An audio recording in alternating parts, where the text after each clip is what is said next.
Hola y bienvenido a tu canal de Economía Básica Explicada. En esta ocasión vamos a interpretar el diferencial de una función de una manera geométrica.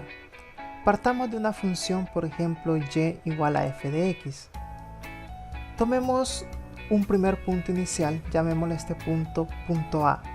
El valor de x en este punto será x sub 1 y al evaluar en la función x sub 1, pues obtendríamos el valor de y sub 1. Permitamos ahora un cambio en el valor de x. El nuevo valor de x será x sub 1 más la variación de x. Este será nuestro x sub 2. Si evaluamos este nuevo valor de x sub 1 en la función, pues nosotros obtendríamos y sub 2. Si nosotros unimos el punto A y el punto B, obtenemos una recta secante.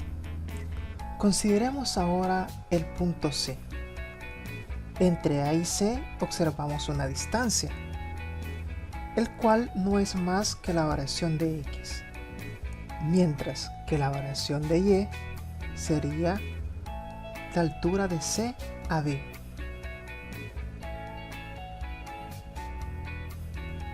Ahora bien, la pendiente de esta recta secante la podemos encontrar como la división de y sub 2 menos y sub 1 entre x sub 2 menos x sub 1. Y esto no es más que las variaciones correspondientes de las variables.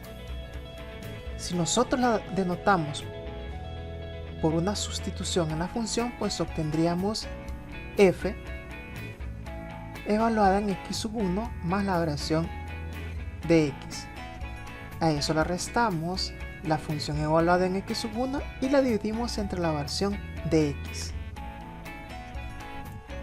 Ahora bien, si la variación de x es cada vez más pequeña, los puntos A y B se acercan cada vez más, de modo que la discrepancia es cada vez más pequeña, hasta que la recta secante se va pareciendo a una recta tangente en el punto A. De modo que si la variación de x tiende a 0, podemos encontrar la pendiente de la recta formada por los puntos A y D como el límite cuando la variación de x tiende a 0. Y esto no es más que la derivada de la función f de x evaluada en x sub 1. Ahora que ya recordamos el concepto de derivada, consideremos la distancia que se forma entre los puntos C y D. Llamemos a esta distancia diferencial de y. Ahora llamemos también a la variación de x diferencial de x. Observamos entonces que entre los puntos A, C y D se forma un ángulo. Le vamos a llamar a este ángulo alfa.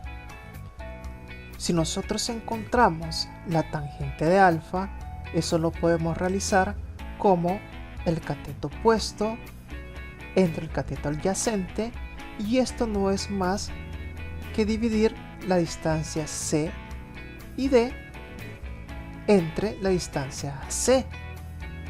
Y esto no es más que la diferencial de y entre la diferencial de x. Pero habíamos visto también que la pendiente de la recta tangente formada por los puntos A y D no es más que la derivada de la función evaluada en x sub 1. Por lo tanto, podemos igualar estas expresiones. Así, al despejar el diferencial de y, este lo podemos encontrar como la derivada de la función multiplicada por el diferencial de x. Ahora bien, si el diferencial de x es muy pequeño, es decir, tiende a 0, el diferencial de y es una aproximación de la variación de y. Es evidente entonces de que la variación de y en este caso es mayor que el diferencial de y. Por lo tanto, existe un error de aproximación dado por la distancia entre los puntos D y B. Consideremos la discrepancia que hay entre las pendientes.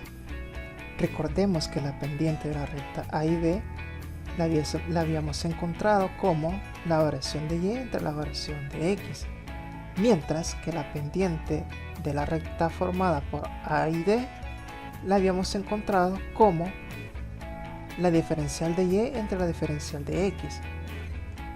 Si realizamos esta resta, pues obtenemos la discrepancia. Si despejamos el primer ratio, pues obtendríamos que la división de las variaciones será igual a la discrepancia más la división de los diferenciales. Ahora, si despejamos la variación de y, obtendríamos que esta la podríamos obtener como la multiplicación de la discrepancia por la variación de x más el diferencial de y entre el diferencial de x multiplicado por la variación de x. Y como habíamos visto también de que el diferencial de x es igual a la variación de x, pues podríamos eliminar estas dos variables. Así la variación de y la encontramos como la sumatoria del error de estimación más el diferencial de y.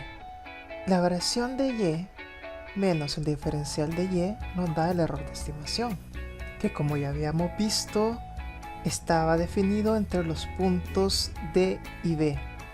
Ya sabiendo lo anterior, podemos encontrar la variación de y como la sumatoria del error de estimación más la multiplicación de la derivada de la función por el diferencial de x.